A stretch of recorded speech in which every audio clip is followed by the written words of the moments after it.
በዓለማችን ሁሉም ሰው የቀን ስራውን ለመስራት አስማት በሚጠቀምበት ዓለም ውስጥ አንድ ማሽ የተባለ ሲወለድ ጀምሮ አስማት መጠቀም የማይችል ነበር። ነገር ግን የሰውነቱ ጥንካሬ በመጠቀም የዓለማችን ጠንካራው አስማት የማይጠቀም ለመሆን ይወስናል። ታሪካችን የሚጀምረው በአንዲት ከተማ ውስጥ ከሰዎች ተገልለው በትንሽ ጎጆ የሚኖሩ ማሽ የተባለና በመንገድ ማሽን አግኝቶ እንደ ልጁ ያሳደገው ሮ የሚባል አባቱ እያየን ነበር። በከተማው ውስጥ በየዓመቱ እያንዳንዱ አዲስ የተወለደ ልጅ ገና ከልደቱ የአስማት ብቃት ፈተና እንዲወስድ ይገደዳል። ፈተናውን ያልተሰካላቸው ወይም ጨርሶ አስማት እንደሌላቸው የተረጋገጠባቸው ሰዎች ግን ከሰዎች ጋር ለመኖር አይፈቀድላቸውም ነበር። ማሽ ከነዚህ አስማት መጠቀም የማይችሉ ስለነበር ሮ አባቱ ለደህንነቱ ፈርቶ ማሽ አስማት ባይኖረውም ክብደታቸው የሌለ የረዘኑ ዳምፕሎች በመስጠት የሰውነቱ ጥንካሬ በየቀኑ ለማሻሻል እንዲሰራ ያዘዋል። ማሽ ከልጅነቱ ጀምሮ በየቀኑ በመስራቱ ምክንያት አሁን ዳምፕሎቹ እንደ አሻንጉሊት በማንሰራሰር የቀን ስፖርትን ይሰራ ነበር። ማሽ ማንም ጓደኛ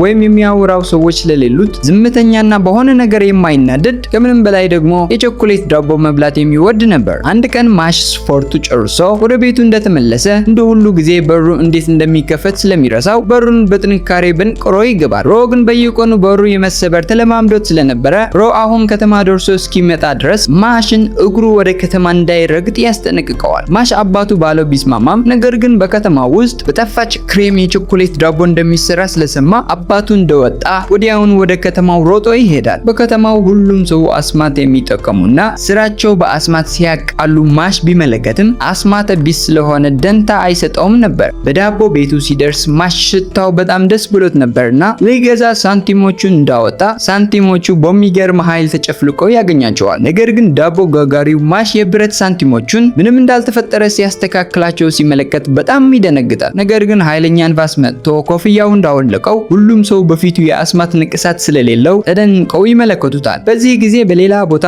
ባር የተባለ ፖሊስ አንድ ሌባ በቢሮው ውስጥ እያሰቃየና ስለ የዓመቱ ኃይለኛ የአስማት ተጠቃሚ ተማሪዎች እየተመለከተ ነበር። ስልክ ተደውሎት ከከተማው አስማት መጠቀም የማይችል ልጅ እንዳዩ ለባር ያሳውቁታል። ወደ ከተማው ስንመለስ ማሽ በከተማው እየተራመደ ሆዳም የተባለ ፖሊስ ጋር ይጋጭና ልብሱ በቾኮሌቱ ያስቆሸዋል። ፖሊሱ ሰክሮ ስለነበር ለዚህ ትታሰራለህ ይለዋል። ማሽ ግን እንዳላየውና ይቅርታ ጠይቆ ያቆሸሸው ልብሱ ሊጠርግለት ሲሞክር የባሰ ያደርገዋል። ከትንሽ ደቂቃ በኋላ ባር በቦታው እንደደረሰ ደግሞ ሲጠቁሙት የነበረ ሰው ማሽ እንደሆነ ይገነዘባል። ባር ግን እንደዚህ ጊዜያት ላይ የሚያደርገው ስለሚያውቅ የአስማት ወፍ በመልቀቅ እንዲከተላቸው ይልከዋል። ቤታቸው እንደደረሱ ሮ ማሽን ይቆጠዋል። ነገር ግን የልጁ የሚያሳዝን ፊት እንዳየ በየቀኑ የሚሰራውን ስፖርት በሁለት እጥፍ ስራ በማለት ይቀጠዋል። ማሽ ደግሞ ለሱ የገዛለት የቾኮሌት ዳቦ በመስጠት ከቤቱ ለመውጣት ወደ በሩ ያመራና ሮ ግን ማሽ ዳግም በሩ እንደሚሰብረው ስለሚያውቅ በራሱ ይከፍትለታል። ነገር ግን ማሽ ወደ ውጭ እንደወጣ ሮ የአስማት ወፏ እንደተመለከተ ባርና ተባባሪዎቹ ግድግዳውን ሰብሮ በመግባት ማሽ የት እንዳለ መጠየቅ ይጀምራሉ። በጫካው ውስጥ ስንመለከትም እንስሳዎች ለራሱ እስኪፈሩት ድረስ ማሽ የሌለ ፍጥነት በመጠቀም ዳምፕሎቹ እንደ ቅጠል ሲያነሳቸው ነበርና በአንዴ ጨርሶ ወደ ቤቱ ሊመለስ መንገዱን ይጀምራል። በበሩ እንደደረሰ ግን አሁንም በሩ እንዴት እንደሚከፈት ይረሳዋል። በሩ ከመክፈቱ በፊት ግን በውስጥ ሮ ሲጮህ ይሰማዋል። በዚህ ጊዜ በውስጥ ባር ሮን ባንጎቱ አንጠልጥሎ ጥያቄው በየደቂቃ እየደገመና ማሽ ከሰጠው ሊኖር እንደሚተወው ይነግረዋል። ሮ ግን አይሆንም ይለዋል። ምክንያቱም ሮ ህይወቱ ሙሉ እየተሰጎገና በየቀኑ የማይጠቅም ብለው እየሰደቡትና ከቤቱ ይሰጎግ ነበር። አንድ ቀን በጣም ተናዶ ህይወቱ ለማጥፋት ወደ ጣራ ሲወጣ አስማት የሌለው የማይጠቅም ብለው የወረወሩት ማሽን አግኝቶ እንደራሱ በማሰብና ለመጀመሪያ ጊዜ በህይወቱ የሚወደው ስላገኘ ሊያሳድገው ይወስናል። ከዚያ ጊዜ ጀምሮ ያሳደገው ሮ አሁን የተፈጠረ ቢፈጠር ለማንንም አሳልፎ እንደማይሰጠው ፖሊሶቹን ያሳውቃቸዋል። ባር ግን ተናዶ ሊጨርሰው የአስማት በትሩን እንደያዘ ማሽ በሩን ሰብሮ ወዲያውኑ አንዱን አስርቆ ይመተውና ሌላኛው ደግሞ ልብሱ በመቅደድ በኃይለኛ ጥፊ ፊቱ ላይ ይመተዋል። ሮ ግን ገርሞት ለምን እንደመጣ ሲጠይቀው ማሽ ቤተሰቡን መጠበቅ እንደማይረሳ ይነግረዋል። ባር ደግሞ ኃይለኛ ድራጎንም ለራሱ የሚዘረግፍ አስማተኛው ኳስ በመፍጠር ለማሽን ይለቅለታል። ማሽ ግን እንደ እባብ በቀላሉ በእጁ ይመተዋል። በተደጋጋሚ ቢለቅለትም እንደ መጫወቻው ኳስ በእጆቹ ያዘራቸውና በእግሮቹ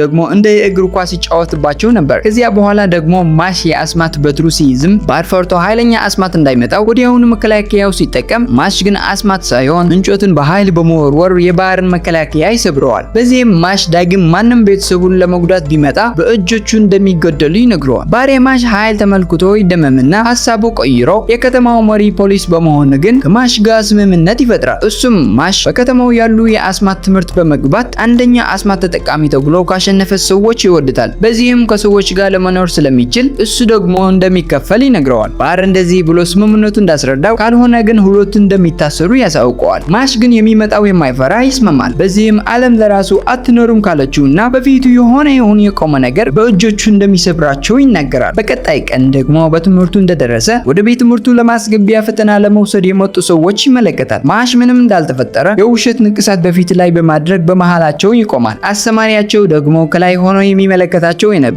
ደካማዎቹ ተማሪዎች እየተመለከተ ሲያሸፉባቸው ነበር። ማሽን ሲመለከት ግን የዓለማችን ሪከርድ ሰብሮ ሁሉን በሚያስደንቅ ሁኔታ የቀን ስፖርቱ ሲሰራ ይመለከተዋል። አስተማሪው እሱን ሸለል በማለት ከመሬት ማስቀመጫ በመስራት ከሰማይ ደግሞ ፈተናዎቹ በመወርወር የተለየ አስተማሪ ለመባል እየጣረ ነበር። በመቀጠል ማሽ ሁሉም ተማሪ ፈተናው ቀድሞ ለመጨረስ ሲረባረቡና ፈተናው ደግሞ እየጨፈረ ዝብርቅርቁ ሲወጣ ሲመለከት ይገርመዋል። ሮንና ባር ደግሞ ተጨንቀው ምን አይነት ፈተና ይሆን እያሉ ሲመለከቱ ማሽ ግን ጽሑፎቹ ሲጨፍሩ እየተመለከተ የሚጠቀመው አስማት ስለሌለው አሁኑን እንዲቆሙ ጽሑፎቹን ያዛቸዋል። ሆኖም ግን ጽሑፎቹ አልሰሙትምና ማሽ ደግሞ በንዴት እስክሪብቶው ሲሰብረው ግን ጽሑፎቹ በፍርሃት በመደዳ ይቆማሉ። በዚህም ከሁሉም ቀድሞ አስተማሪውን ሲያሳየው ግን አስተማሪ በጣም ተደንቆ ከማየት በላይ ምንም ማድረግ አልቻለም ነበር። በዚህም ማሽ ሌሎቹ ቀጣይ ፈተናዎች በቀላሉ ያልፋቸው ነበርና አንዳንዶቹ በውሃ ጣራ ላይ በመሮጥ ሌሎቹ ደግሞ ድንጋዮች በአስማት እንዳነሳቸው አስመስለው አጥንቶቹ በማንሳፈፍ ያስደንቃቸው ነበር። አስተማሪው እንዴት እንደዚህ እንደሚያደርግ ተደንቆ ወደ ከባድ ፈተና በማስገባት 60 ደቂቃ ብቻ ይሰጣቸዋል። ማሽ ውስጥ እንደገባ ደግሞ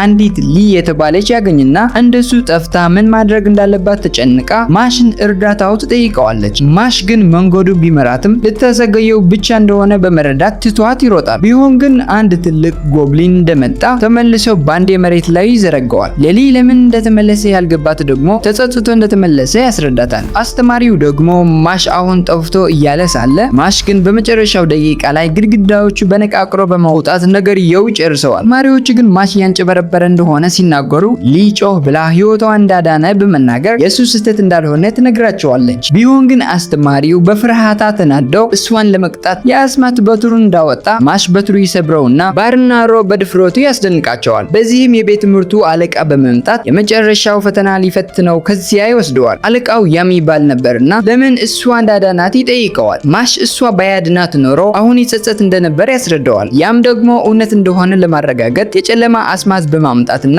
አሁን የሚመለከተው ቀስ የተደቀነበት አሻንጉሊት ከወጋው አባቱ እንደሚሞት በማስረዳት እውነተኛ የጀግና ልብ ካለው ብቻ ግን ሊያቆመው እንደሚችል ያስረዳዋል። ማሽ ደግሞ ወዲያውኑ በመሮጥ ኃይለኛ ምት ይለቅለታል። ነገር ግን ነገርየው መንቀሳቀስ እንኳን አልጀመረም ነበርና ሁለቱ እጆች አንድ ላይ በመጥመር ከመውደቅ ይደግፈውና ቀስቱ ከመውደቅ ይቆማል። በዚህ ጊዜ ሃምስ ለሱ የተሳሳተ እውቅና እንደነበረውና ማሽ ጠንካራ ኃይሉ ሰዎችን ለማገዝ የሚጠቀም እንደሆነ ይገነዘባል። ለዚህም ማሽ ዓለም እንደሱ አይነት ሰው የሚያስፈልጋት እንደሆነ በመንገር የመጨረሻው ፈተና እንዳለፈ እንደነገረው ክፍል 1 ታሪካችን ይጨርሳል።